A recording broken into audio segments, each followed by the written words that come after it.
Hello बच्चों, S के धाकड़ science classes में आपका स्वागत है।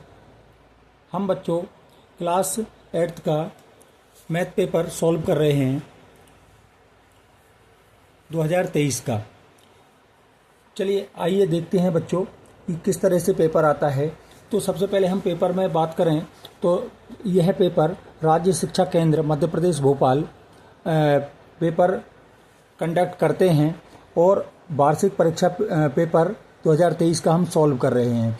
पेपर इस तरह से लिखा रहेगा, गणित क्लास 8th महत्तम पूर्णांक जो है 60 होते हैं, मतलब अधिकतम 60 अंक का होता है पेपर। समय 2.5 घंटे मिलता है। तो बच्चों देखिए, क्वेश्चन पेपर में सबसे पहले 1 से 10 तक ऑब्जेक्टिव टाइप क्वेश्चन आते हैं। सही विकल्प आते हैं आपके, सही विकल्प टाइप के क्वेश्चन आते हैं। कितने? 1 से लेके क्वेश्चन नंबर 1 से लेके क्वेश्चन नंबर 10 तक रहेंगे, ठीक है, जिसमें 4 ऑप्शन रहेंगे और आपको एक ऑप्शन उसमें टिक करके लिखना होता है। तो देखिएगा, यहाँ पर बच्चों हम क्वेश्चन सॉल्व करें। देखिए, क्वेश्चन सॉल्व करेंगे और यहाँ पर मैं उसको सॉल्व किस तरह से किया जाता है, आप पेपर में किस तरह से सॉल्व करेंगे वो लिखूंगा और यहाँ पर क्वेश्चन लिखूंगा। तो देखिए बच्चों, तो हम स्टार्ट करते हैं क्वेश्चन पेपर। पहला क्वेश्चन है आपका, लिखा हुआ है -7/19 का योज्य प्रतिलोम ज्ञात कीजिए। योज्य प्रतिलोम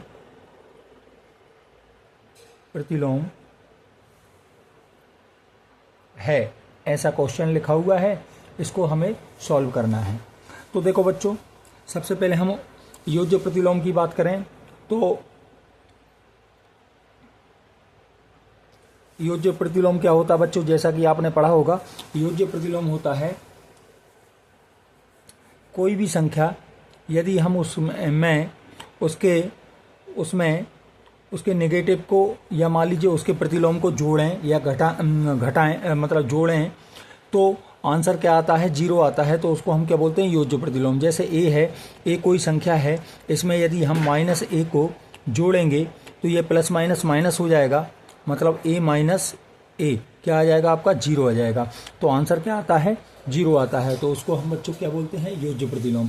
जैसे आपका संख्या है -a, तो इसके प्रतिलोम को हम जोड़ेंगे तो हम किसको जोड़ेंगे? a को जोड़ेंगे तो इसमें का आंसर क्या आ जाएगा? 0।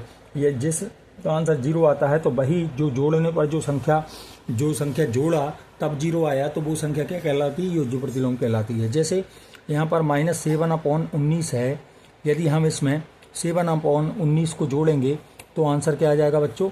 0 आ जाएगा। इससे यह कट जाएगा। तो हम इसको क्या बोलते हैं? योज्य प्रतिलोम बोलते हैं। तो इसका आंसर क्या आ जाएगा बच्चों? -7/19, ये प्लस का 7/19 इसका आंसर आ जाएगा, क्योंकि इसको जोड़ेंगे तो क्या आता है? 0 आता है। ठीक है, चलिए अब आगे बात करते हैं क्वेश्चन नंबर 2 की। क्वेश्चन नंबर 2 है, उन्होंने बोला है एक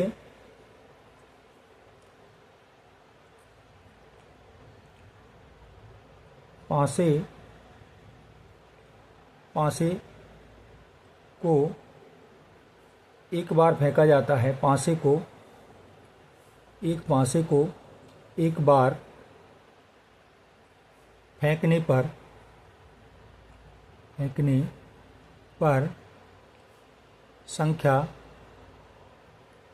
3 आने की प्रायिकता ज्ञात कीजिए। प्रायिकता है, ऐसा क्वेश्चन है। अब इसको सॉल्व करके आंसर लिखते हैं। बच्चों मैं साइड में यहाँ पर सॉल्व किस तरह से क्वेश्चन है सॉल्व करके लिखेंगे वो लिख रहा हूँ, और यहाँ पर उसका जो एक्चुअल आंसर है वो लिख रहा हूँ। तो आप पेपर में भी इस तरह से कर सकते हैं। तो देखिए, सिंपल सी बात हम समझें कि पासा क्या होता है। तो पासे में आपको पता है बच्चों कि पासा कोई भी पासा होता है, कुल अंक कितने होते हैं? उसमें कुल अंक जो हैं 6 होते हैं। कौन कौन से होते हैं? 1 है, 2 है, 3 है। एक फलक पर एक अंक रहता है, 1 है, 2 है, 3 है, 4 है, 5 है, 6, ऐसे अंक रहेंगे। और हमें चाहिए क्या? 3 आना चाहिए। तो 3 आना चाहिए। अनुकूल अंक क्या है? अनुकूल अंक जो कि हमें लाना है वो कितनी बार है, 3 एक ही बार है। इसका मतलब है प्रायिकता क्या होती है, अनुकूल अंक क्या लाना है, 3 आना चाहिए, 3 आना है। मतलब ये कितनी बार आया है, आना, मतलब कितनी बार आया है ये। यदि हम कुल अंकों की बात करें तो कुल अंक कितने हैं, 6 हैं, और अनुकूल अंक 3 कितनी बार है, 1 बार है। तो प्रायिकता क्या होती है, प्रायिकता जनरली आपने पढ़ी है कि प्रायिकता का मान होता है अनुकूल अंक बटे कुल अंक। अनुकूल अंकों की संख्या बटे कुल अंकों की संख्या, या फिर ऐसे भी बोल सकते हैं अभिष्ट, मतलब जो संख्या लाना है उसकी संख्या बटे कुल संख्या। ठीक है, तो यहाँ पर कितना है, प्रायिकता निकाल रहे हैं, तो यहाँ पर प्रायिकता क्या हो जाएगी बच्चों, यहाँ पर प्रायिकता हो जाएगी 1 बटे, अनुकूल अंक कितना है, 1 है, और कुल अंक कितने हैं, 3 है, तो 1 बटे 3। इसका आंसर क्या आ जाएगा बच्चों, इसका आंसर आ जाएगा 3 बटे, ऑप्शन आपका यहाँ पर क्या है, अंक 3 आना है।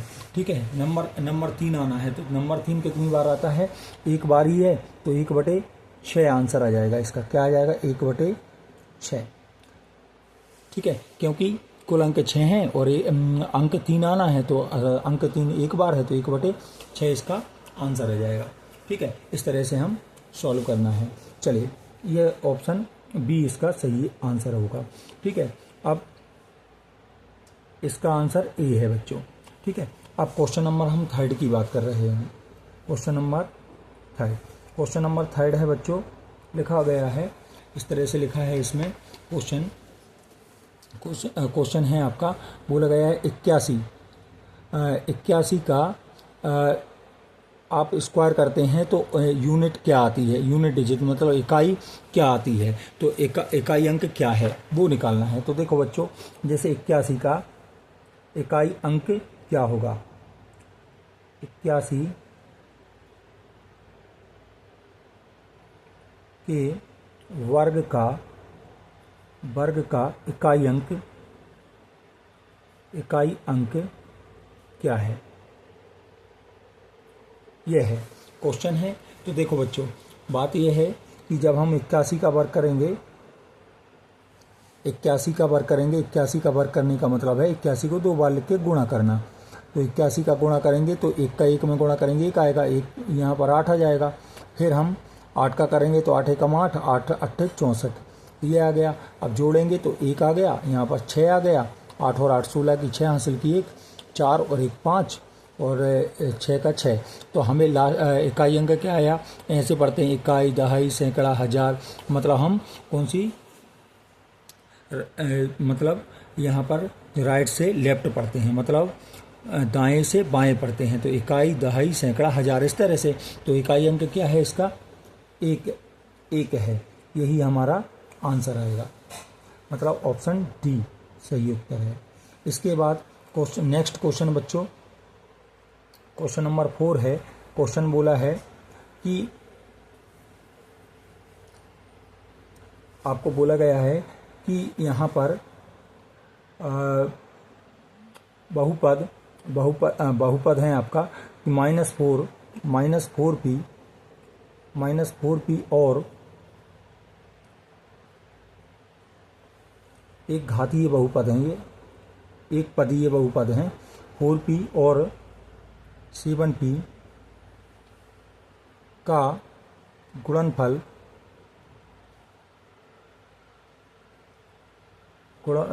है, यह क्वेश्चन है। तो हमें गुणा करके बताना है। तो देखो बच्चों, इनको बोला गया है एक पदीय है, ये एक पद वाले हैं, क्योंकि इसमें यह पूरा एक पद है और ये दूसरा पद है। इनका गुणा करेंगे तो यहाँ पर लिखेंगे -4p गुणा 7p।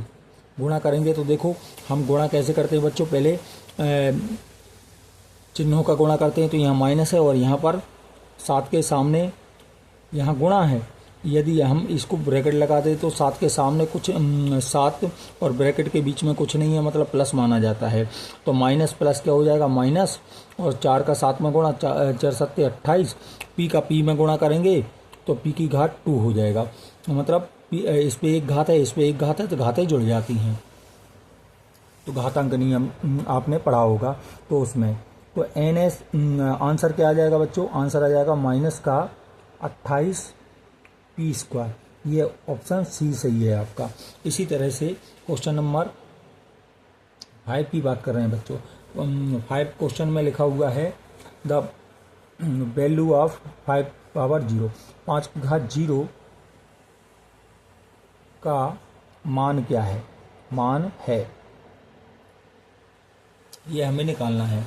तो देखो बच्चों, इसके लिए हम क्या करेंगे? सबसे पहले हमें पता है कि भैया किसी भी संख्या पे 0 की घात होती है, 0 की पावर होती है, शून्य घात होती है, तो उसका मान हमेशा क्या आता है? 1 आता है। तो a पे पावर 0 हो जाए, a पे घात 0 हो जाए, b पे घात 0 हो, x पे घात 0 हो, या कोई भी संख्या 0 यदि उस पे घात 0 है तो उसका वैल्यू क्या होता है बच्चों? 1 होता है। इस मतलब सिर्फ ऐसा नहीं कि पता चला कि 0 पे घात 0 होता है, रख दिया आपने, 0 नहीं रख सकते। 0 को छोड़ के कोई भी नंबर रहेगा उसका मान क्या होगा? हमेशा 1 होता है। तो इसका मान 5 पे घात कितनी है? 0 है। तो इसका आंसर क्या आ जाएगा बच्चों? 1 आ जाएगा। इसका मतलब है यहाँ पर जो ऑप्शन है वो ऑप्शन क्या? बी सही होगा, 1। इस तरह से हम क्वेश्चन सॉल्व कर रहे हैं। क्वेश्चन नंबर 5 तक हमने कंप्लीट कर लिया। अब आगे करते हैं बच्चों। क्वेश्चन नंबर 6 पढ़ रहे हैं। तो 6 देखिएगा। 6 में क्या है? क्वेश्चन 6 है आपका क्वेश्चन नंबर 6। क्वेश्चन नंबर 6 में लिखा है यदि 2 किलोग्राम चावल का मूल्य 36 रुपये है। कितना है? 36 रुपये है, तब 4 किलोग्राम चावल का मूल्य होगा है, ऐसा है। ठीक है, तो ये लिखना है बच्चों। तो हमें पता है इसका आंसर हम यहाँ लिखेंगे। तो देखो बच्चों, यदि 2 किलोग्राम चावल का मूल्य यदि आपका 36 रुपये है, तो यदि हम 2 का गुणा करेंगे तो 4 किलो बन जाएगा। तो हम यहाँ पर क्या करेंगे? दोनों में 2 का गुणा कर रहे हैं, तो 2 kg बराबर क्या है? यहाँ पर लिख दिया हमने 36 किलोग्राम। ठीक है, 36 रुपये। तो यहाँ पर गुणा करेंगे, इसमें भी 2 का गुणा करेंगे। यहाँ पर मैं 2 का गुणा कर रहा हूँ। तो देखो यहाँ पर क्या है? 2 kg है ना, 2 दूनी 4 kg हो गया, किलोग्राम हो गया, और यहाँ पर क्या होगा? 36 दूनी 72 रुपये हो जाएगा। तो आंसर क्या आ जाएगा हमारा? आंसर बच्चों ये रहेगा ₹72। ठीक है, ये हमारा सही उत्तर होगा। आगे लिखा है बच्चों क्वेश्चन नंबर 7 है आपका। ये क्वेश्चन नंबर 5 था। क्वेश्चन नंबर एक क्वेश्चन नंबर 8 है आपका। एक क्वेश्चन रह गया, उसको लिख देते हैं अभी। ये क्वेश्चन नंबर आपका 7 है, यहाँ लिख देंगे 7वां क्वेश्चन। 7वां क्वेश्चन बच्चों, ठीक है, 5, 6, ये 7वां क्वेश्चन है बच्चों कि 1331 का घनमूल है। 1331 का घनमूल क्या है, ये बताना है बच्चों। तो 1331 के लिए हम क्या करते हैं? पहले हम 1331 के घनमूल निकाल लेते हैं। तो निकालने के लिए हमने ऐसे लिखा, अभाज्य गुणनखंड विधि से कर रहे हैं हम। तो हम क्या करेंगे? सबसे पहले यहाँ पर 1331 में भाग लगाएंगे। तो अभाज्य संख्या से भाग लगाते हैं। अभाज्य संख्या कौन सी होती है बच्चों? जैसे 2 है, 3 है, फिर 5 है, 7 है, 11 है। मतलब वे संख्याएं जो जिनके केवल 2 गुणनखंड होते हैं, एक खुद होता है और एक क्या होता है? एक होता है। तो उन संख्याओं का हम भाग लगाते हैं। जैसे 2 में केवल 2 संख्याओं का भाग जाएगा। 2 हो गया, 3 हो गया, फिर 5 हो गया, 7 हो गया, फिर 11 हो गया।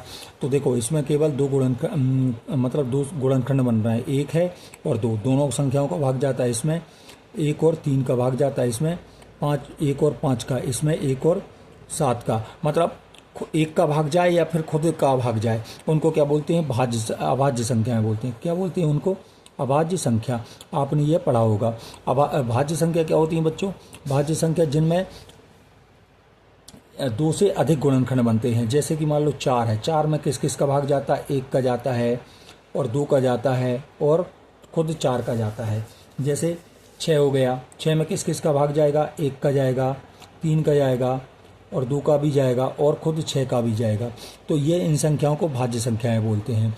अच्छा, एक ना तो भाज्य होता है ना अभाज्य होता है, क्योंकि इसका में केवल एक का ही भाग, खुद का ही भाग जाता है। तो इसका केवल एक गुणनखंड होने की वजह से ये ना तो भाज्य होता है ना अभाज्य होता है। ना भाज्य है और ना अभाज्य है, ना अभाज्य, दोनों नहीं होता है ये। ठीक है, ना तो भाज्य होता है ना अभाज्य होता है। तो हमें पता है, हम इसमें भाग लगाएंगे, 2 का भाग जाएगा नहीं। क्यों? क्योंकि दो के विभाज्यता का नियम क्या कहता है कि आखिरी में लास्ट अंक में क्या होनी चाहिए? 0 होनी चाहिए या 2 होनी चाहिए या 4 होनी चाहिए, 6 होनी चाहिए, 8 होनी चाहिए, 10 होनी चाहिए। 3 के भाग का नियम क्या है कि जोड़ने पर जो संख्या आएगी वो संख्या 3 से विभाज्य हो। 5, ठीक है। तो यदि हम इनको जोड़ते हैं तो देख, 1 और 3 4, 4 3 7 और 1 8, 8 आ रहा है। तो 3 के पहाड़े में नहीं आता है 8, है ना। तो इसलिए 3 से भाग नहीं जाएगा। फिर 5 से देते हैं तो 5 का नियम कहता है कि आखिरी में 0 हो या 5 हो तभी भाग जाएगा। फिर 7 का नियम, 7 का भाग लगाएंगे तो 7 से भी ये कटेगा नहीं, इसलिए हम कितने से काटेंगे? फिर 11 से काटेंगे। तो 11 से काटते हैं तो 11 एकम 11, 1 आ गया, 2 इधर दे दिया, 23 हो गया। 11 दूनी 22, फिर कितना बचा? 2, फिर मतलब 1 इधर दे दिया तो 11 एकम 11। फिर 11 से करेंगे 11 एकम 11, 11 एकम 11, फिर 11 से 11 एकम 11। इसका मतलब है इसका घनमूल क्या हो जाएगा बच्चों? 1331 का घनमूल। यहाँ पर 3 की घात लगाते हैं और यहाँ पर लिखेंगे 1331। 1331 का घनमूल, हम 3 का जोड़ा बना रहे हैं तो एक जोड़ा बन रहा है 11 का। तो इसका आंसर बच्चों क्या आ जाएगा? क्वेश्चन नंबर आपका, इसका ऑप्शन आ जाएगा आपका सी, 13। ठीक है, आगे बात कर रहे हैं बच्चों क्वेश्चन नंबर 8 की। क्वेश्चन नंबर 8 है आपका, बोला गया है कि 4 भुजा वाले घन का आयतन है 4। ऐसा घन जिसकी भुजा की लंबाई कितनी है? 4 है, उसका आयतन कितना है ये हमें ज्ञात करना। तो हमने पढ़ा है कि घन का आयतन का सूत्र क्या पढ़ा है बच्चों? हमने पढ़ा है कि भुजा का क्यूब होता है। क्या होता है? भुजा पे घात 3 होती है। मतलब इसका आयतन निकालना है, तो क्या आ जाएगा? इसको हम भी से भी दर्शा देते हैं। भी बराबर 4 की घात 3 बन जाएगा। मतलब 4 का 3 बार गुणा, 4 गुणा 4 गुणा 4। तो क्या हो जाएगा? 4 चौके 16, चौके 64। मतलब इसका आंसर क्या आ जाएगा बच्चों? इसका आंसर आ जाएगा option C, 64 centimetre square cube. भुजा क्यूब में आता है बच्चों। अब आगे बात कर रहे हैं, इसका ऑप्शन आएगा डी। यहाँ पर क्या है? ऑप्शन अलग अलग दिए हैं। देखो बच्चों, यहाँ पर इसमें ऑप्शन दिए हैं कितना? 16 दिया है, 64 दिया है। ये सेंटीमीटर स्क्वायर में है, ये सेंटीमीटर में है, ये सेंटीमीटर स्क्वायर, ये सेंटीमीटर क्यूब। तो 64 3 बार लिखा है तो क्यूब में आएगा। तो यहाँ पर क्या है? 64 सेंटीमीटर क्यूब। ये इसका आंसर है बच्चों। अब आगे बात कर रहे हैं क्वेश्चन नंबर 9 की। क्वेश्चन नंबर 9 की बात कर रहे हैं। क्वेश्चन नंबर 9 है, क्या लिखा है? 12x और 36 का उभयनिष्ठ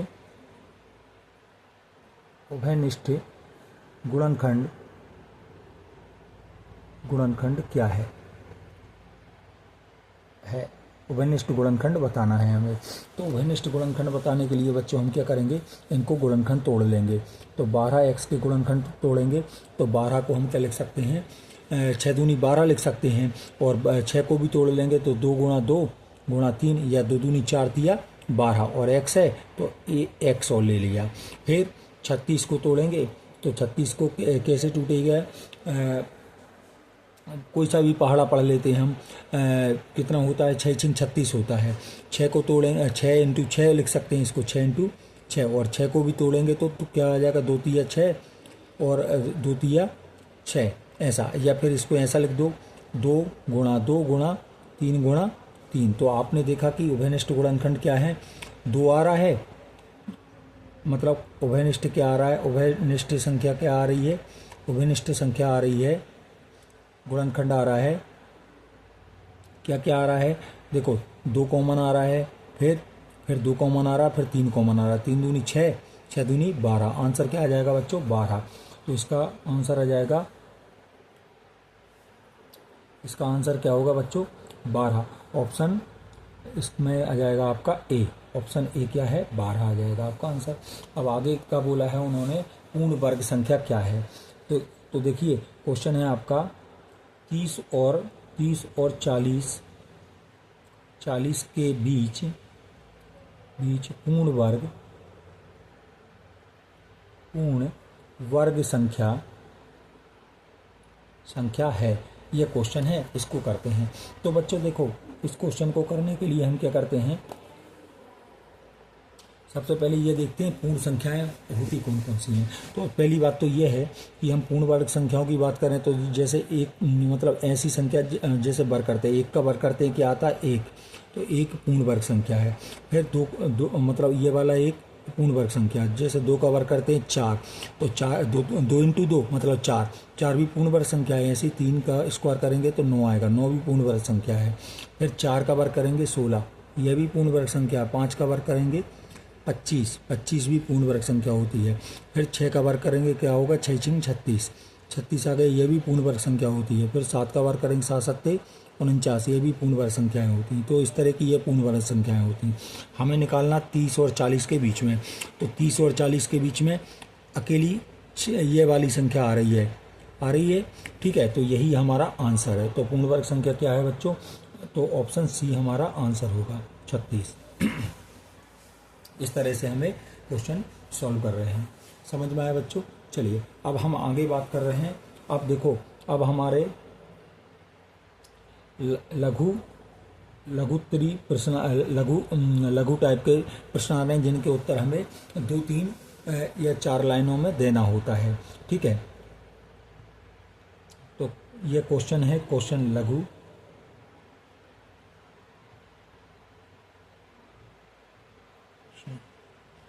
प्रश्न, लघु उत्तरी प्रश्न है। ये कहाँ से कहाँ तक है, ये क्वेश्चन नंबर 11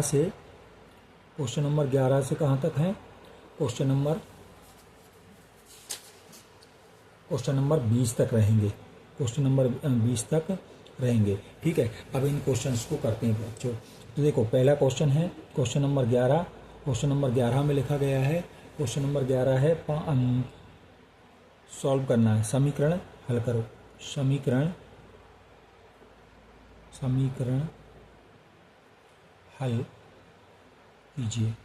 यहाँ पर क्वेश्चन है और समीकरण लिखा है 5x माइनस का 3 equal to 3x minus 5, 5x minus 3 यहाँ पर लिखा हुआ है, 5x माइनस 3 बराबर 3x माइनस 5, ये लिखा हुआ है। इसको सॉल्व करना है।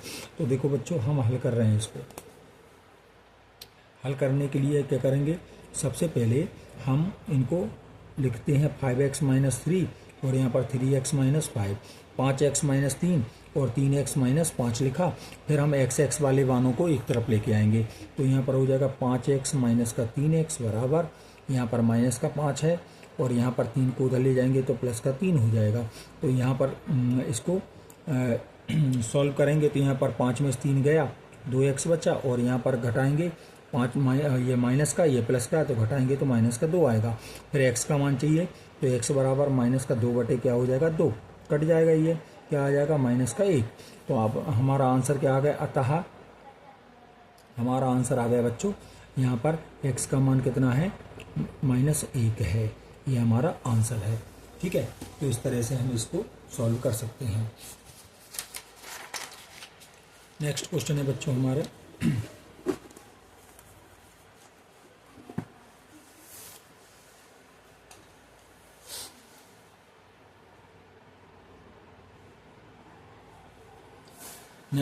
अगला क्वेश्चन है बच्चों, यहाँ पर लिखा गया है, क्वेश्चन है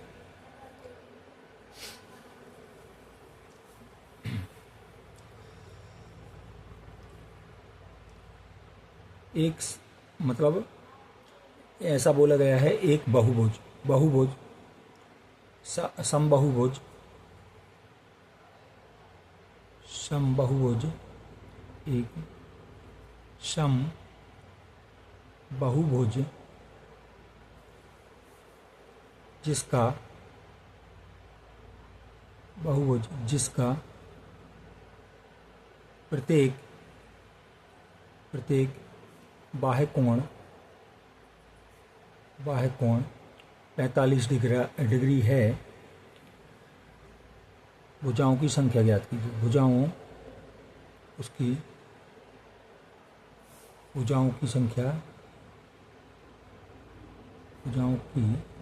संख्या ज्ञात कीजिए। ऐसा प्रश्न है, इसको हम हल कर रहे हैं। तो देखो बच्चों, पहले तो हम समबहुभुज की बात कर रहे हैं। तो समबहुभुज जैसा कि नाम लिखा है, सम मतलब समान, बहुभुज मतलब ऐसा, बहुभुज का मतलब होता है ऐसी बंद आकृति जो भुजाओं से घिरी हो, उसको हम समबहुभुज बोलेंगे। तो पहली बात तो यह है, समबाहुभुज की बात कर रहे हैं। तो देखो बच्चों, यहाँ पर हम रफ में लिख रहा हूँ मैं समझाने के लिए। तो देखो, तो यहाँ पर समबाहुभुज क्या होता है, तो बहुभुज का मतलब होता है बच्चों कि हमें पता है ऐसी आकृति जो भुजाओं से घिरी हो। तो कम से कम हम कोई आकृति को बंद करना चाहते हैं तो हमें 3 भुजाएं चाहिए। तो यह क्या कहलाता है, त्रिभुज कहलाता है। लेकिन तो हम इसका दूसरा नाम रख दिया हमने त्रिभुज, लेकिन यह क्या होता है, एक बहुभुज होता है। ऐसे ही 4 भुजाओं से भी आकृति घिरी होती है, तो इसको भी बहुभुज कहते हैं। लेकिन इसका नाम हमने क्या रखा है, इसका नाम रख दिया है चतुर्भुज। इसको चतुर्भुज पढ़ते हैं हम, ठीक है। ऐसे ही पंचभुज मतलब 5 भुजाएं यदि आएंगी तो हम उसको क्या बोलेंगे बच्चों, पंचभुज बोलेंगे। ऐसे ही षटभुज, सप्तभुज, इस तरह से आते जाते हैं। 6 भुजाएं होंगी तो उसको क्या बोलेंगे, हम उसको क्या बोलेंगे, षटभुज। ऐसे ही तो हमें पता चल गया कि भैया जो आकृतियों से घिरा होता है, मतलब जो भुजाओं से घिरा होता है, उसको बहुभुज बोलते हैं। तो सम बहुभुज का क्या मतलब है, सम का मतलब है समान बहुभुज, मतलब समान भुजाएं हों उसमें, ठीक है। तो हम ये बोलेंगे कि सबसे छोटा बहुभुज कौन होगा, तो सबसे छोटा बहुभुज कौन होगा, बहुभुज। ये सब बहुभुज हैं बच्चों। तो सबसे छोटा बहुभुज कौन होगा, त्रिभुज होगा। और सबसे बड़ा कौन होगा, ये कौन है, सबसे छोटा है, सबसे छोटा होता है।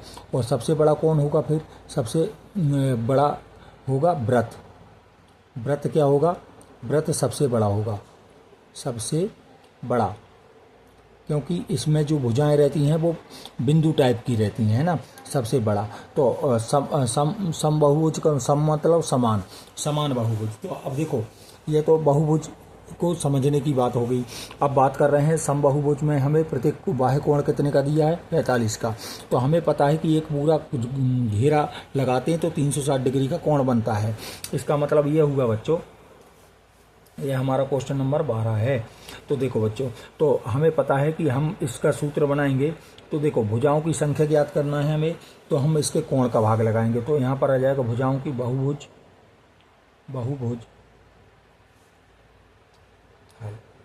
ठीक है। सूत्र, बहुभुज की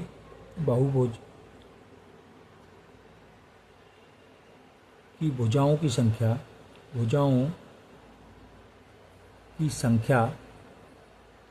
संख्या बराबर 360 डिग्री बटे कोण, प्रत्येक कोण, है ना। तो यहाँ पर इसका मतलब है भुजाओं की संख्या क्या हो जाएगी, संख्या बराबर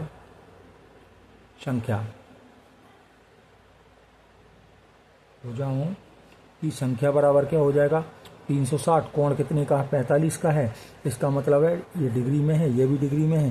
डिग्री डिग्री कट गया, फिर 5 से काटेंगे तो 5 9 45 और 5 5 7 35, 2 बच गया, तो 5 दूनी 10, 2 आ गया। फिर 9 से काट देंगे, 9 8 72 होता है।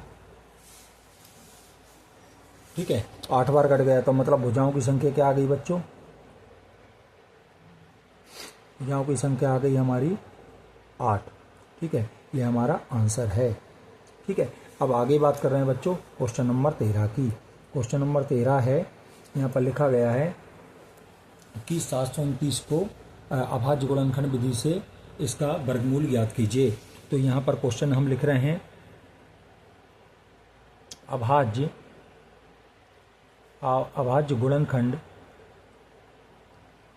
गुणनखंड विधि से 729 का वर्गमूल ज्ञात कीजिए। वर्गमूल ज्ञात कीजिए, इस तरह से ये क्वेश्चन है। करो, ये क्वेश्चन है बच्चों। अब हम इसको सॉल्व कर रहे हैं। तो अभाज्य गुणनखंड विधि, जैसे मैंने अभी अभाज्य संख्याएं समझाई थी आपको कि अभाज्य संख्याएं कौन कौन सी होती हैं। 2 होती है, 3 होती है, जिनके खुद के मतलब 2 फैक्टर होते हैं, मतलब 2 गुणनखंड होते हैं, जो खुद होता है और एक होता है, उसको हम क्या बोलते हैं? अभाज्य संख्या बोलते हैं। तो 2 आएगी, 3 आएगी, 5 आएगी, 7 आएगी, इस तरह से। तो हम बात कर रहे हैं बच्चों 729 का निकालना। तो 729 को इस तरह से लिखेंगे और हम भाग लगाएंगे। तो पहले हम किसका भाग लगाते हैं? 2 का। सबसे पहले 2 का भाग लगाते हैं, लेकिन 2 का भाग हम देखते हैं कि इसमें जाएगा कि नहीं। इसके लिए हम क्या करते हैं? आखिरी में अंक देखते हैं। अंक क्या है इसमें? 9 है। 9 में हमें आखिरी में 2 से भाग तभी जाता है जब आखिरी में कौन होता है? 0 होता है, 2 होता है, 4 होता है, 6 होता है, 8 होता है, लेकिन आखिरी में 9 है तो इसमें भाग जाएगा नहीं। तो हम किससे? फिर 3 से ट्राई करते हैं। तो 3 से ट्राई करते हैं तो 3 से देख लेते हैं। पहले हम जोड़ेंगे, यदि इनको जोड़ने पर यदि ऐसी संख्या बनती जो 3 के पहाड़े में आती तो 3 से भाग चला जाएगा। तो हमने देखा 7 और 2 9 होता है, 9 और 9 18 होगा, 18 में 3 का भाग चला जाता है, मतलब इसमें भी चला जाएगा। तो हम इसके लिए क्या करते हैं? 3 का भाग लगाते हैं। तो 3 दूनी 6, 1 बच गया, 1 इधर दे दिया, 12 हो गया।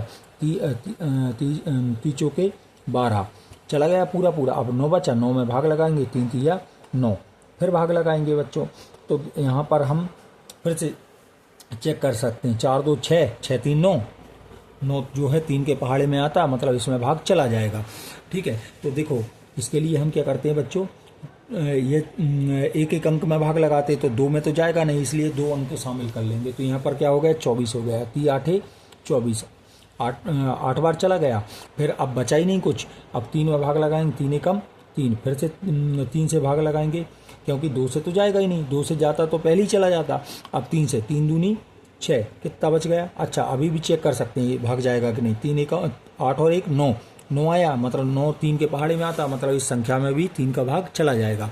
तो अब 3 दूनी 6, कितना बच गया? 2, 2 को इधर दे दिया, तो यहाँ पर होगा 21, 30 आते 31, फिर 3 से देंगे 3, फिर देखो 2 और 7 9 आया, 9 में 3 का भाग चला जाता, मतलब इसमें भी चला जाएगा। 3 9 27, फिर 3 से 3 तिया 9, फिर 3 से 3 एकम 3।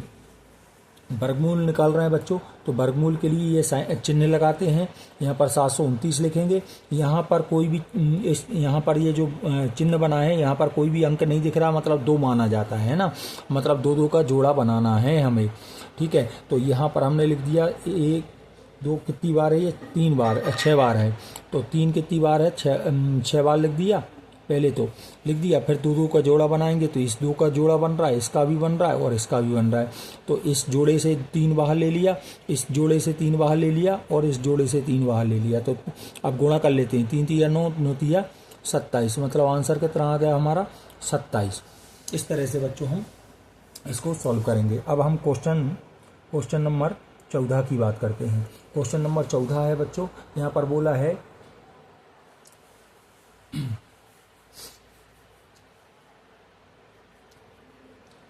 यहाँ पर लिखा है ऐसी, मतलब ऐसा लिखा, वह छोटी से छोटी, वह छोटी से छोटी संख्या ज्ञात कीजिए संख्या ज्ञात कीजिए जिसका 256 में गुणा करने पर पूर्ण वर्ग बन जाए। यह पूर्ण वर्ग बन जाए नहीं, पूर्ण घन बन जाए, पूर्ण घन बन जाए। ये हमें ज्ञात करना बच्चों। तो इसके लिए हम क्या करते हैं, पूर्ण घन के लिए हम क्या करते हैं, 3 का जोड़ा होना चाहिए, है ना।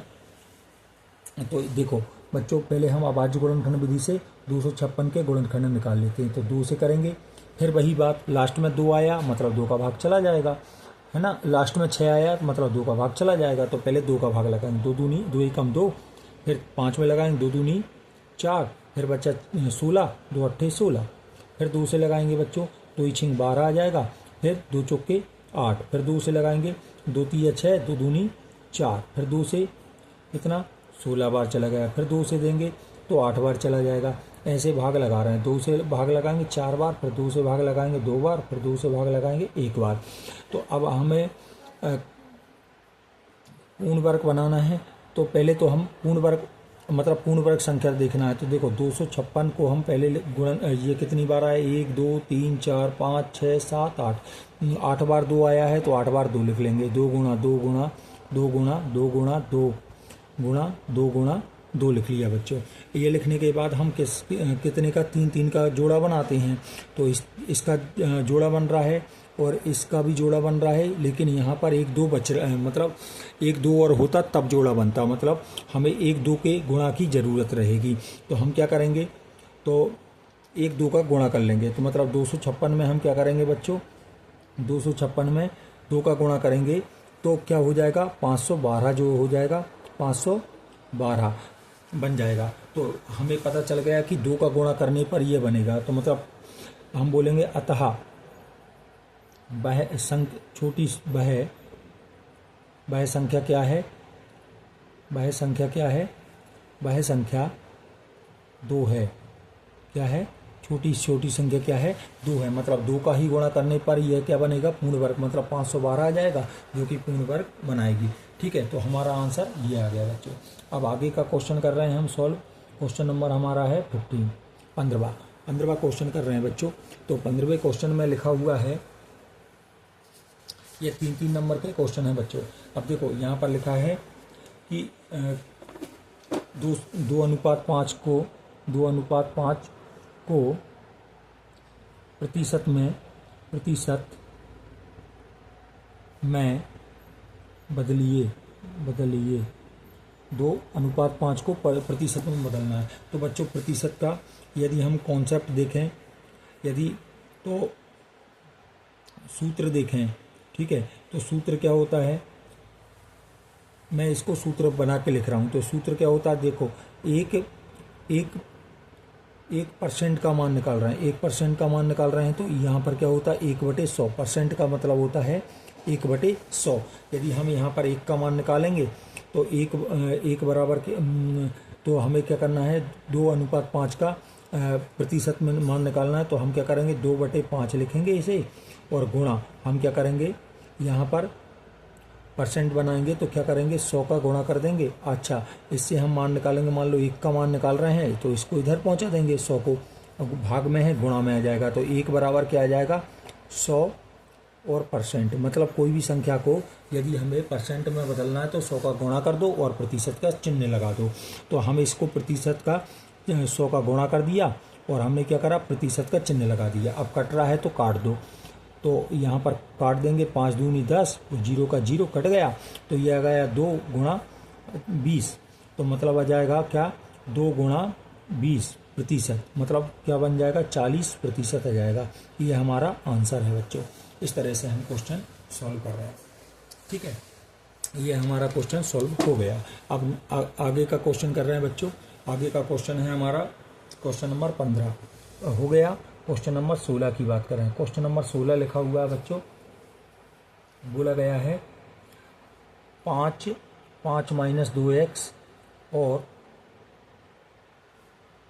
3 प्लस x का गुणनफल ज्ञात कीजिए। गुणनफल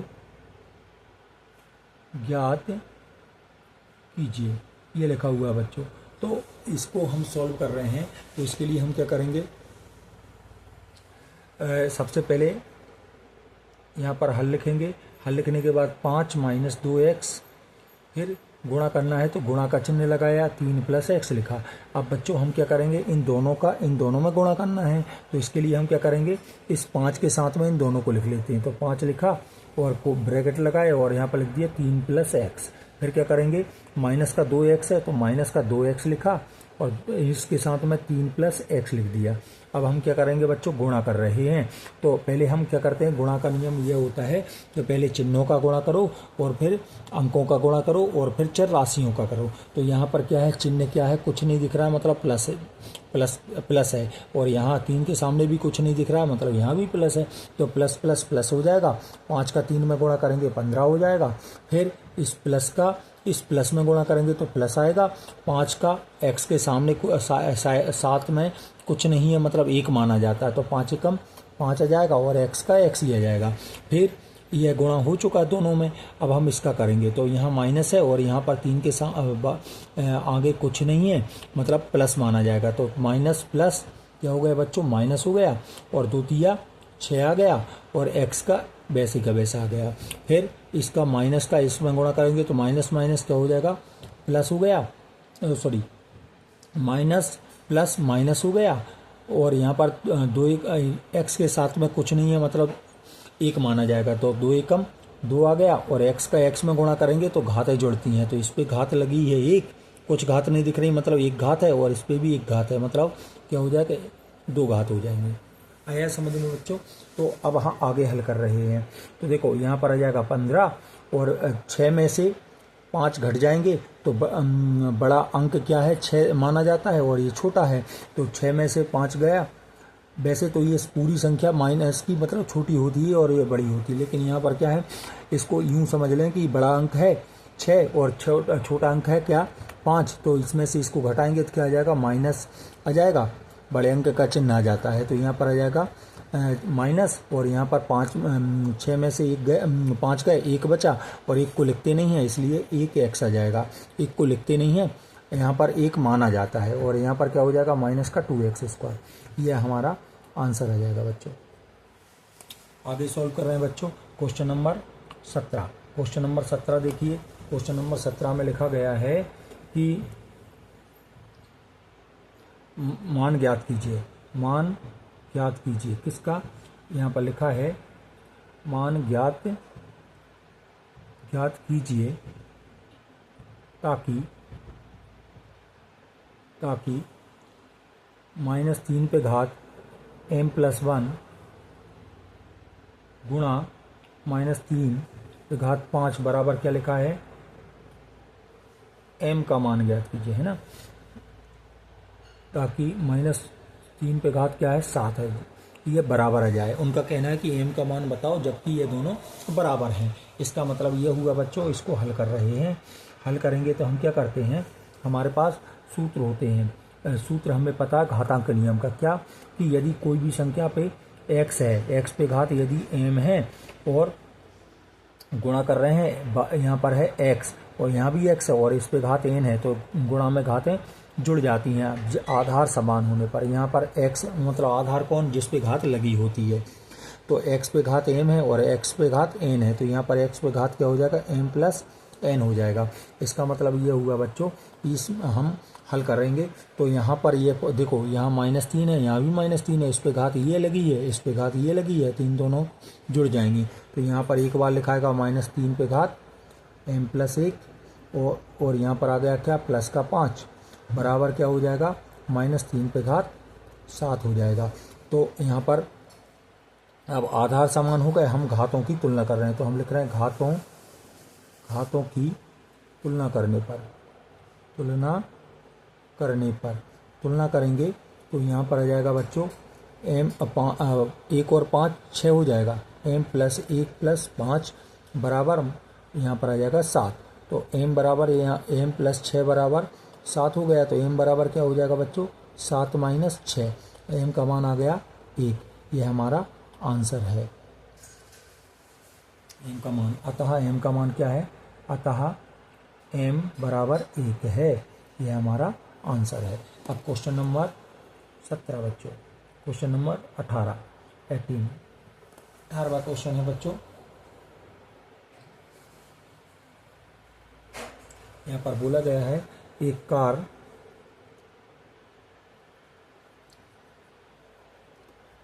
एक कार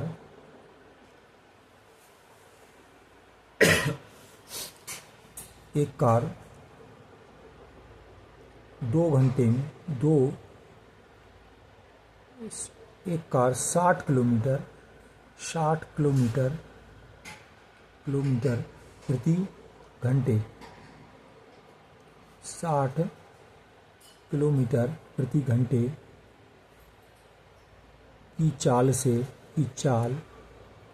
से चलकर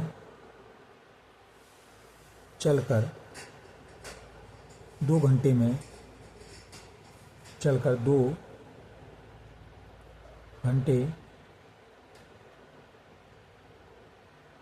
घंटे में अपने स्थान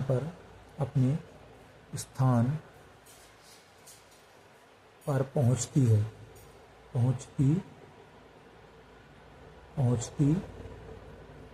है। तो वह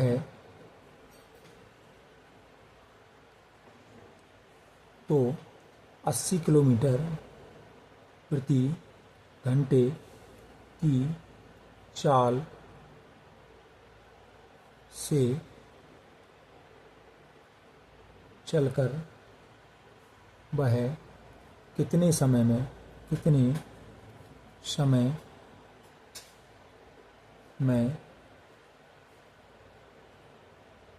स्थान पर पहुंचेगी। ये हमें ज्ञात करना है बच्चों। तो सीधा सा मतलब है, मान लो कहीं भी जाना है, कोई कार है यदि 60 की स्पीड से चल रही है और 2 घंटे में पहुंच रही है, तो यदि वह 80 किलोमीटर की रफ्तार से चलेगी, स्पीड से चलेगी, तो जाहिर सी बात है कि जल्दी पहुंच जाएगी, क्योंकि कम स्पीड रहेगी तो समय ज़्यादा लगेगा, और जब ज़्यादा स्पीड रहेगी तो समय कम लगेगा। मतलब यह व्युत्क्रमानुपाती नियम है, प्रतिलोम अनुपात है ये, जिसको हम व्युत्क्रमानुपाती नियम भी कहते हैं। प्रतिलोम अनुपात चल रहा है यहाँ पर, है ना। तो हम यहाँ पर पहले एक सारणी बना लेते हैं जिसमें हम लिखेंगे समय, और यहाँ पर लिखेंगे चाल, और यहाँ पर इसमें पहले क्या चल रहा है, समय कितना लग रहा है, 2 घंटे लग रहे हैं, ठीक है। 2 घंटे हैं, है ना, 2 घंटे हैं, तो 2 घंटे, ठीक है। और फिर कितना हमें नहीं, तो कितना समय, चाल कितनी है, चाल है 60 किलोमीटर प्रति घंटा, है ना, 60 किलोमीटर चल रहा है। और फिर हमें नहीं पता, हम इसको x मान रहे हैं, तो कितने 80 की चाल से चल रही, 80 किलोमीटर की चाल से, है ना, प्रति घंटे। तो इसको x मान लिया। अब देखो बच्चों, हम इसको सॉल्व कर रहे हैं, x घंटे लगेंगे ऐसा मान लेते हैं ना। तो हम प्रतिलोम अनुपात से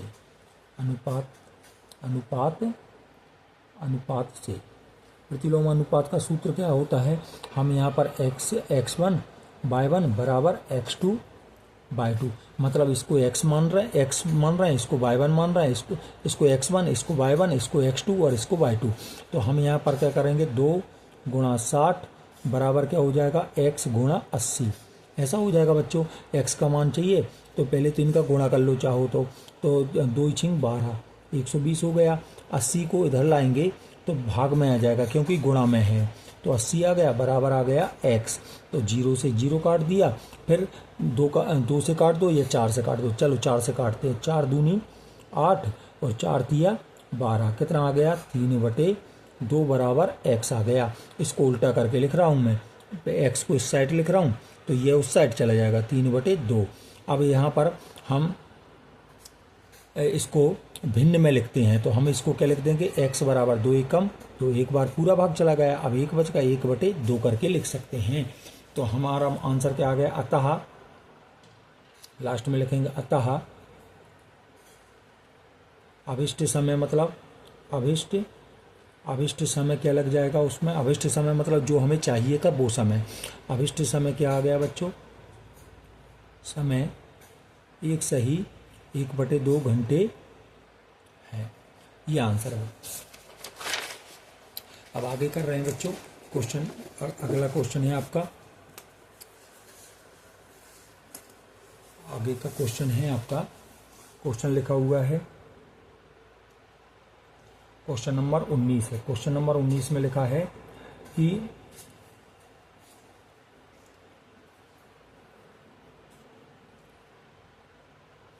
4.5 गुणा 10 की घात 4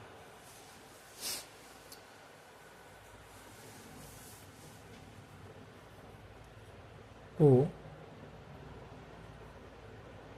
विस्तारित कीजिए, विस्तारित रूप में लिखिए।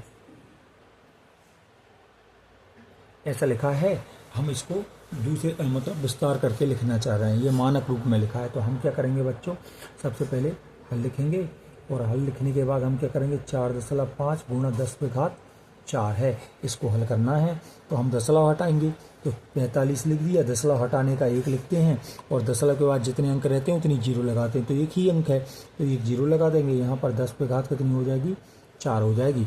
अब हम हल करेंगे, चाहें तो ऐसा कर सकते हैं, 45/10 है, 10 को कितनी बार लिख देंगे, 4 बार, 10 गुणा 10 गुणा 10 गुणा 10 लिख दिया। 1 10 से 1 10 कट गया, कितने 1 2 3 मतलब 3 जीरो हैं, मतलब यहाँ पर आ जाएगा 45 गुणा क्या लिख सकते हैं, 10 पे 1000 लिख सकते हैं, और 1000 एकम मतलब 45 का 1 में गुणा करेंगे 45 आ जाएगा और 3 जीरो लग जाएंगे।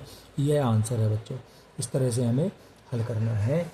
अब आगे का क्वेश्चन देखते हैं। आगे का क्वेश्चन है क्वेश्चन नंबर 20। क्वेश्चन नंबर 20 में लिखा है, गुणनखंड कीजिए, गुणनखंड कीजिए। गुणनखंड करना है, किसके करना है, लिखा हुआ है यहाँ पर 49x² - 36 के गुणनखंड निकालना है बच्चों।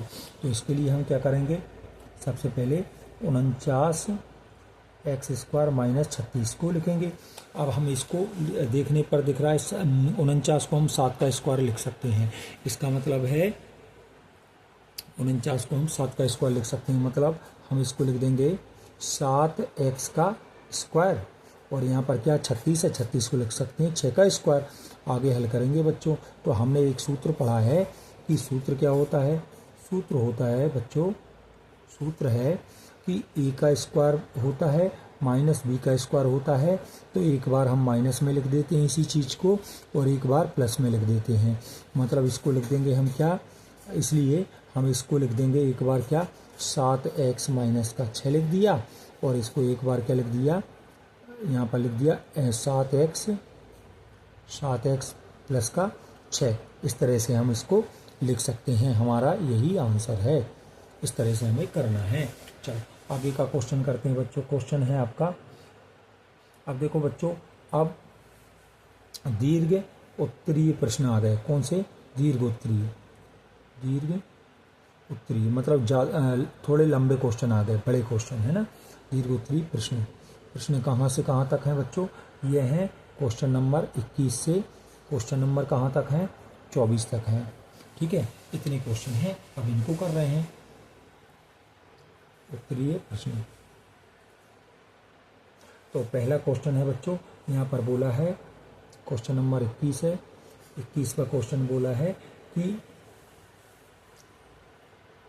एक समांतर चतुर्भुज एक समांतर चतुर्भुज की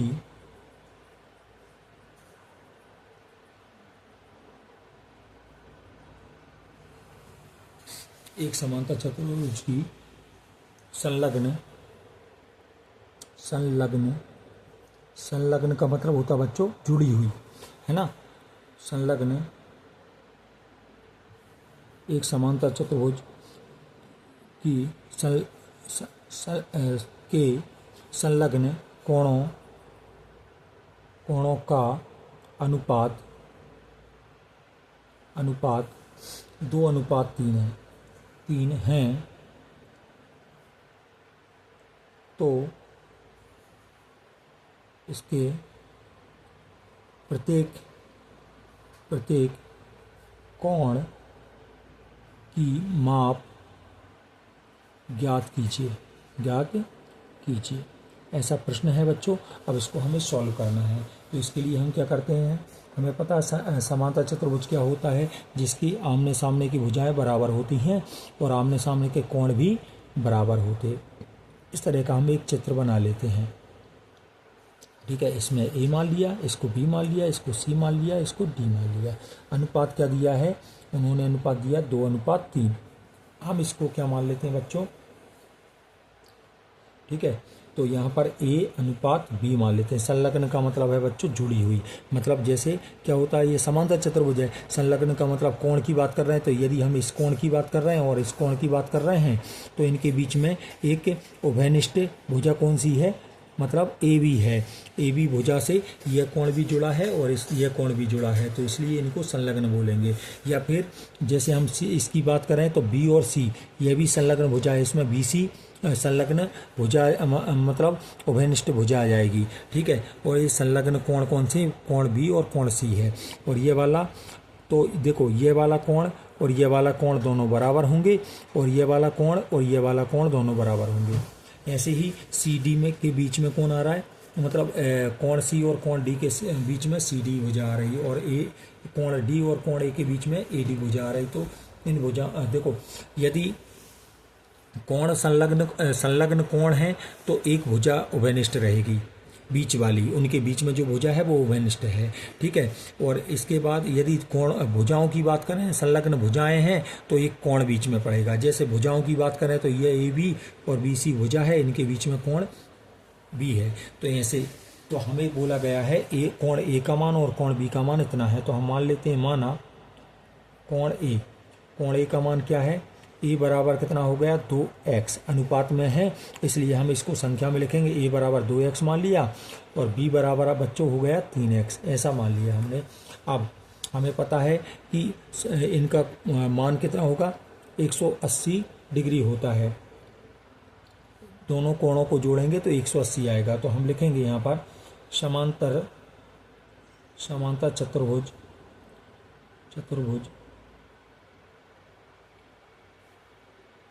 की परिभाषा से क्या होता है, ये वाला कोण ए प्लस कोण बी बराबर, ये कोण का चिन्ह है बच्चों, क्या होता है 180 डिग्री आएगा, मतलब इसको कोण भी मान सकते हैं, कोण ए और कोण बी। तो यहाँ पर क्या आ जाएगा, कोण ए का मान कितना 2x प्लस का क्या हो गया, कोण बी का मान है 3x, बराबर हो गया 180 डिग्री। अब हम इनको क्या करेंगे बच्चों, जोड़ेंगे तो 5x बराबर हो गया कितना 180, तो 180 डिग्री, तो x का मान निकालेंगे तो 180/5 हो जाएगा। अब 5 से काटेंगे तो आ जाएगा x बराबर 5 एकम 5 3 15, 5 छक्के 30, 36 डिग्री आ गया। मतलब कितना आ गया बच्चों, 36 डिग्री आ गया। तो इसका मतलब ये होगा। अब हम कोण ए निकालते हैं, तो कोण ए का मान कितना आ जाएगा बच्चों, कोण ए का मान कितना आ जाएगा, कोण ए का मान कितना है अपना 2x है, 2x मतलब 2 गुणा कितना हो जाएगा 36, गुणा करेंगे तो 72 डिग्री हो जाएगा, ठीक है। ऐसे ही कोण बी का मान कितना है बच्चों, 3x है, 3x का मतलब 3 गुणा 36 करेंगे तो 3 18 और 3 3 9 और 1 10, 108 डिग्री हो जाएगा। मतलब हमें सब कोण चाहिए है, तो हमें पता है कि आमने सामने के कोण कैसे होते हैं, बराबर होते हैं। अतः कोण ए बराबर कोण सी होगा। इसका मान कितना है? इसका मान कितना है बच्चों? 72 डिग्री है। और कोण बी और कोण डी का मान कितना है? 108 डिग्री होगा। यहाँ पर लिख भी सकते हैं सम्मुख कोण बराबर होते हैं। सम्मुख कोण बराबर होंगे, बराबर होते हैं। समांतर चतुर्भुज में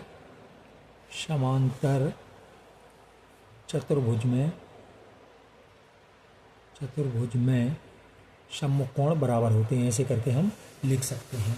यही हमारा आंसर है बच्चों। इस तरह से हमें सॉल्व करना है। चलो आगे बात कर रहे हैं बच्चों। क्वेश्चन आगे का क्वेश्चन है बच्चों। क्वेश्चन लिखा हुआ है 22वां क्वेश्चन है आपका। 22वां क्वेश्चन देखते हैं। Question number 22। क्वेश्चन नंबर 22 में बच्चों यहाँ पर एक पाई चार्ट बना है। ठीक है, यहाँ पर बोला गया है पाई खर्च, ठीक है, संलग्न दिए गए पाई चार्ट में खर्च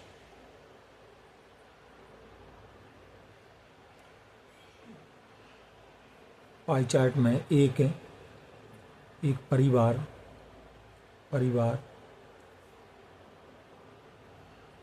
का खर्च और बचत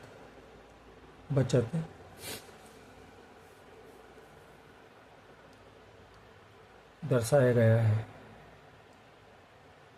बचत किसी समय एक महीने का दर्शाया गया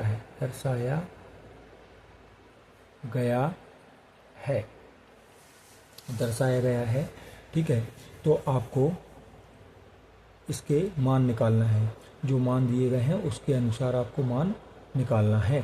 ठीक है, दर्शाया गया है और पाई चार्ट दिया गया है आपको। ठीक है, उसके अनुसार आपको उसके मान निकालना है जो दिए गए हैं उसके इंस्ट्रक्शन के आधार से। मान दिए हैं बच्चों,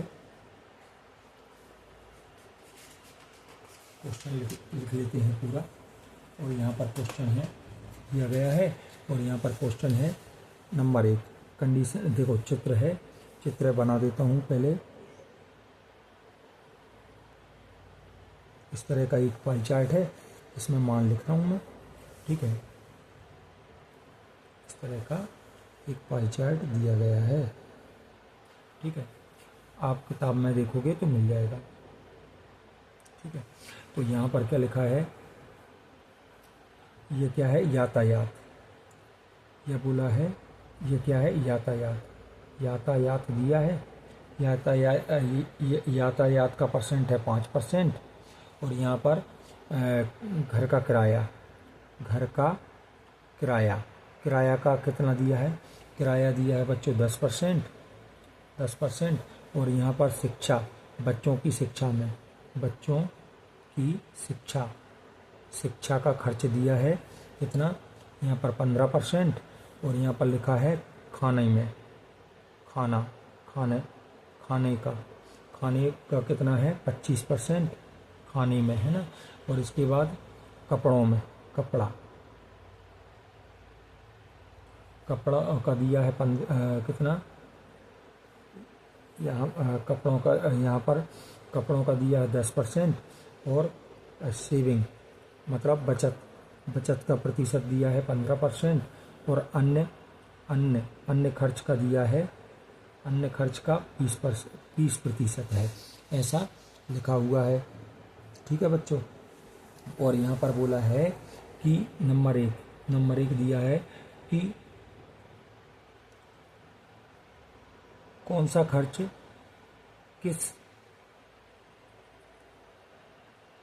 किस वस्तु पर खर्च सबसे अधिक है, सबसे अधिकतम है, अधिकतम है, पहला। दूसरा दिया है बच्चों, उन्होंने बोला है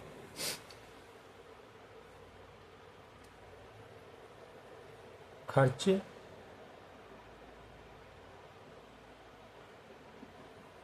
बचत, परिवार की बचत, परिवार की बचत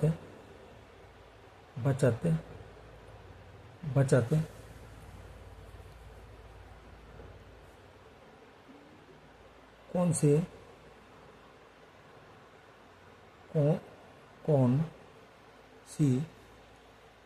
से वस्तु पर खर्च के बराबर है। और तीसरा दिया है बच्चों, तीसरा लिखा है उन्होंने कि यदि परिवार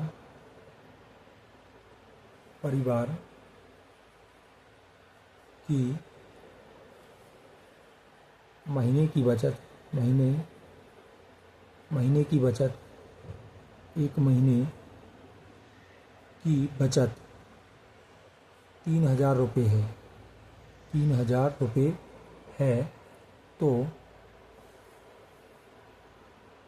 कपड़ों पर उस महीने,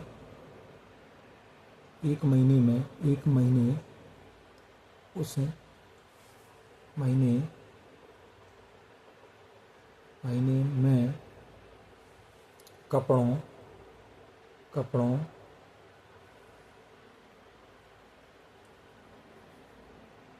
पर खर्च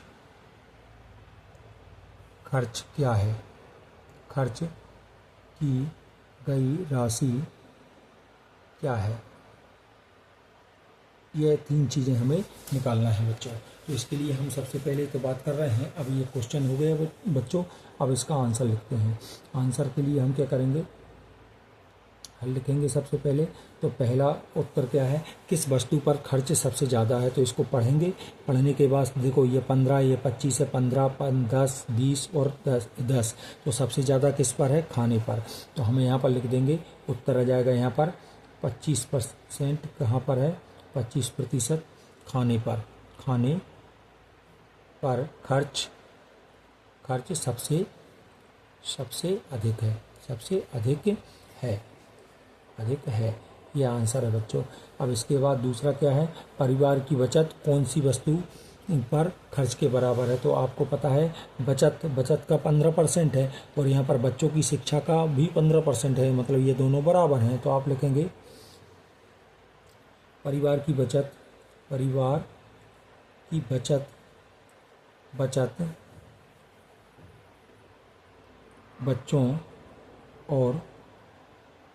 बच्चों की शिक्षा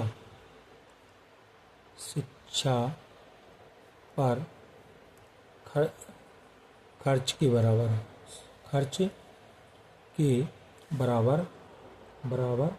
है, यह आंसर है। तीसरा आंसर बच्चों, यदि परिवार की महीने की बचत कितनी है, 3,000 रुपये है, तो और जबकि देखो बचत कितनी है अपने अनुसार 15% है, 15% बचत मतलब 15% बराबर है किसके, 3,000 रुपये के बराबर है ना। तो हम 1% निकालते हैं, पहले 1% निकालेंगे तो 15 को भाग लगा देंगे, तो यहाँ पर आ जाएगा 3,000 रुपये बटे 15। 15 से चाहो तो काट सकते हो, तो 15 दूनी 30, कितना हो जाएगा 200 रुपये। तो 1% बराबर हो जाएगा बच्चों, तो कितना 200 रुपये। कितना चाहिए हमें, काय पे चाहिए खर्च, कपड़ों पे खर्च चाहिए। और कपड़ों पे खर्च क्या है, कपड़ों पे खर्च है 10%, तो हम 10 का गुणा करेंगे दोनों तरफ, इसलिए 10 का गुणा कर देंगे, तो 10% बराबर क्या हो जाएगा, यहाँ कितना था बच्चों, पहले 200 रुपये था, इसमें 10 का गुणा कर दिया, तो यहाँ पर क्या हो गया 2,000 रुपये हो जाएगा आंसर। क्या हो जाएगा बच्चों, 2,000 रुपये आंसर हो जाएगा, क्योंकि हमें किस पे, कपड़ों पे खर्च निकालना है। तो इसके लिए हमने 10 का गुणा कर दिया। ठीक है, इस तरह से हमारे तीनों आंसर आ गए। अब हम क्वेश्चन नंबर 23 की बात करते हैं। क्वेश्चन नंबर 23 है बच्चों, यहाँ पर लिखा है चक्रवृद्धि ब्याज, चक्रवृद्धि ब्याज ज्ञात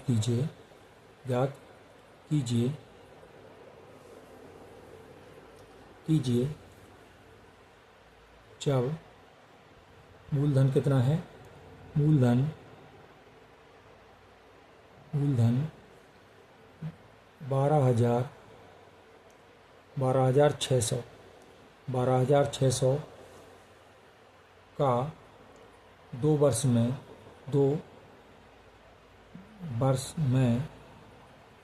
वार्षिक दर से 10%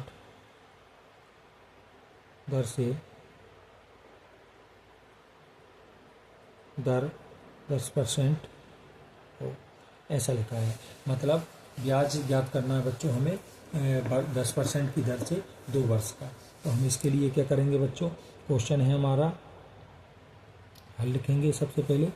ठीक है, तो सबसे पहले देखो मूलधन को हम पी बोलते हैं। पी का मान कितना दिया है, 12,600 रुपये दिया है। दर कितनी दी है, दर को हम आर बोलते हैं। आर कितना है हमारे पास, 10% है। समय को एन बोलते हैं, क्या है, 2 वर्ष है, 2 ईयर, 2 वर्ष है। तो सूत्र होता है क्या, मूलधन बराबर क्या होता है, मिश्र धन बराबर ए बराबर क्या होता है, P1 + R/100 घात n। तो ए बराबर आ जाएगा बच्चों, मूलधन कितना है अपना 12,600, 1 + R का मान है 10 बटे में आ जाएगा 100। ठीक है, बटे में क्या आ गया बच्चों, 100 आ गया, और घात कितनी है, 2 है। तो आगे हल कर रहे हैं, तो ए बराबर आ जाएगा 12, 0 से 0 काट दिया, तो यहाँ पर 12,600, और यहाँ पर आ गया 1 + 1/10, तो घात 2 है। तो यहाँ पर ए बराबर कितना आ गया, 12,600 गुणा, यहाँ एलसीएम लेंगे, एलसीएम 10 आ जाएगा, 10 + 1 ऐसा, और घात कितनी है, 2 है। आगे हल कर रहे हैं बच्चों।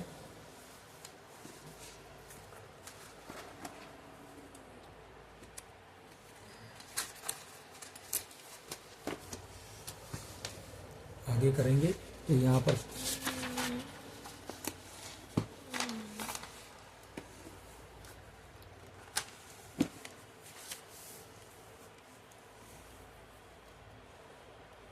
देखो, आगे सॉल्व करेंगे तो क्या था हमारा, मूलधन ए बराबर था 12,600 इंटू, यहाँ पर हो जाएगा कितना, 10 और 1 11, मतलब 11/10 पे घात कितनी है, 2 है।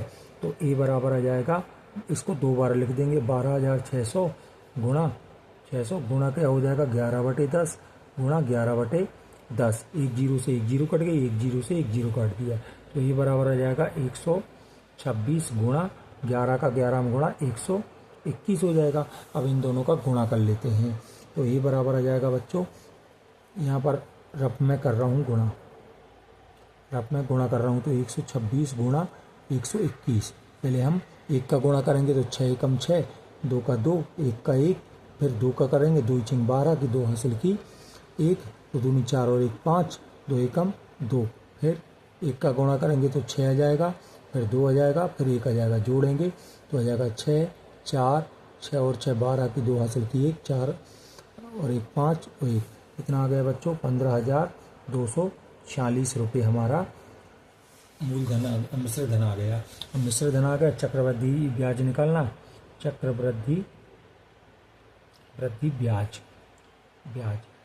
ब्याज निकालना, यह भी एक सूत्र होता है बच्चों। चक्रवृद्धि ब्याज बराबर क्या होता है, मतलब जिसको हम बोलते हैं CI बराबर होता है A - P, मिश्र धन माइनस मूलधन। मतलब कितना था हमारे पास, 15,246 माइनस कितना था, 12,600 था। ठीक है, अब घटा देते हैं, तो 6 का तो 6 ही आ जाएगा, 4 का 4 ही आ जाएगा। यहाँ पर 2 है, 2 में से 6 घटाना है, मतलब 1 उधार लेना पड़ेगा। 12 में से 6 गए, 6 बचे, यहाँ पर बचे 4, 4 में से 2 गए, 2 आ गया, तो ये हमारा, और 1 से 1 कट गया, तो 2646 रुपये हमारा आंसर आ जाएगा। ठीक है बच्चों, तो ये हमारा आंसर है। अब आगे का क्वेश्चन है बच्चों, क्वेश्चन नंबर 24। 24 क्वेश्चन है, क्वेश्चन नंबर 24 है। एक क्या बोला है कि एक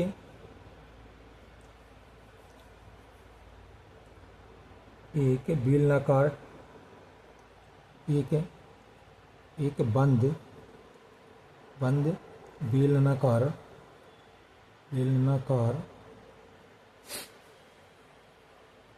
टैंक की त्रिज्या 7 मीटर और ऊंचाई 3 मीटर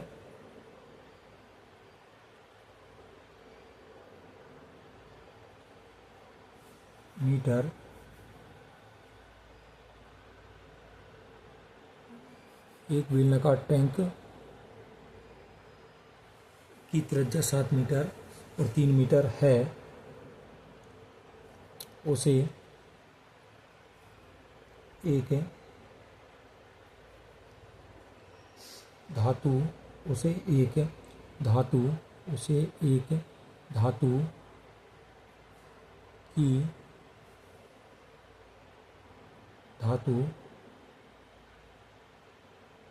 की परत से बनाया गया है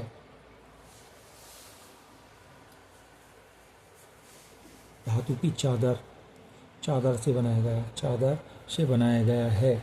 तो इसमें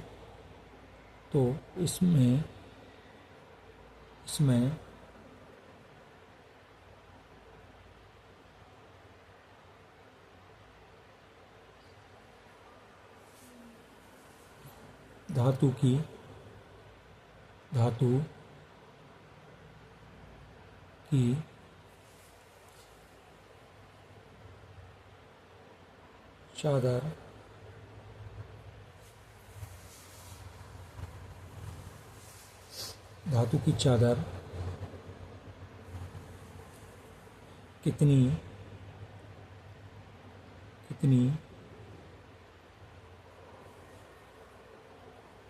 लगाई गई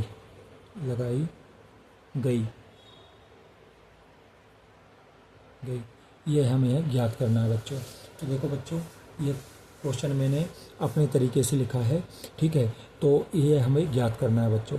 तो इसके लिए हम क्या करेंगे, इसको हल करना है। तो देखो, एक बेलन होता है, ये बेलन है बच्चों। इस बेलन में ये क्या है, ये बेलन है बच्चों। तो बेलन में ये भी बंद है, ये वृत्ताकार होता है, तो इसका क्षेत्रफल होता है πr², और इसका क्षेत्रफल भी होता है πr²। और ये मतलब इसको वक्र पृष्ठ कहते हैं, तो इसका क्षेत्रफल होता है πr/h। तो हमें टोटल चादर पूरी कवर करना है, तो पूरी चादर लगेगी। तो इसके लिए हम क्या करेंगे, मतलब चादर कितनी चादर, धातु की कितनी चादर लगेगी, ठीक है। उसके लिए हमें क्या ज्ञात करना पड़ेगा, बेलन का संपूर्ण पृष्ठ ज्ञात करना पड़ेगा। तो हम लिखेंगे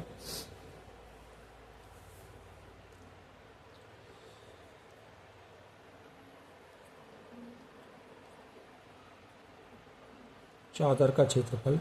यहाँ पर पहले तो लिखेंगे बच्चों, दिया क्या है, त्रिज्या का मान 7 मीटर है, और ऊंचाई कितनी है बच्चों, ऊंचाई 3 मीटर है। तो अब लिखेंगे धातु की चादर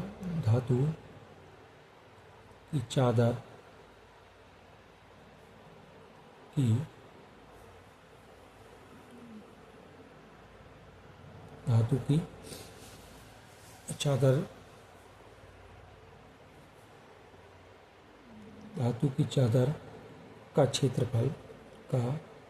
क्षेत्रफल बराबर बेलनाकार टैंक का संपूर्ण पृष्ठ क्या आएगा, संपूर्ण पृष्ठ। मतलब इसका सूत्र क्या होता है बच्चों, इसका सूत्र होता है 2πr और r+h। मतलब आ जाएगा क्या, 2। अब पाई का मान रखना चाहें तो रख सकते हैं, 22/7 रख दिया। ठीक है, जब मान दिया नहीं होता तो हम 22/7 ही यूज करते हैं। आर का मान कितना है बच्चों? आर का मान है अपने पास कितना? 7। ये 7 लिख दिया और ब्रैकेट के अंदर 7 + 3 लिख देंगे। इस 7 से ये 7 कट जाएगा तो यहाँ पर आ जाएगा 2 × 22 और यहाँ पर आ जाएगा ब्रैकेट में कितना आ जाएगा? 7 और 3 10। 22 दूनी कितना होगा? 44 और 1 0। तो ये है सेंटीमीटर, नहीं मीटर है, मीटर में है बच्चों। तो यहाँ पर लिखेंगे मीटर स्क्वायर, मतलब इतनी चादर की आवश्यकता होगी। अतः